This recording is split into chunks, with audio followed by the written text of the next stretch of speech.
President. How are you?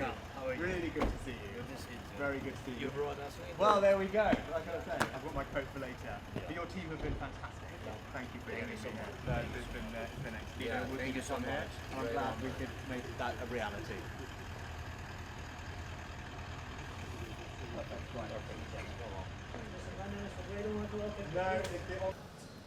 I was just telling Linda, I came for a wedding. One of my friends is married to a Ukrainian girl, and we came here, my wife and I came several years.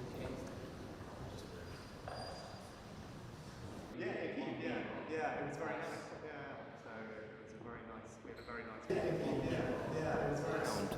Your homes, your hospitals, your power stations are being destroyed by the air.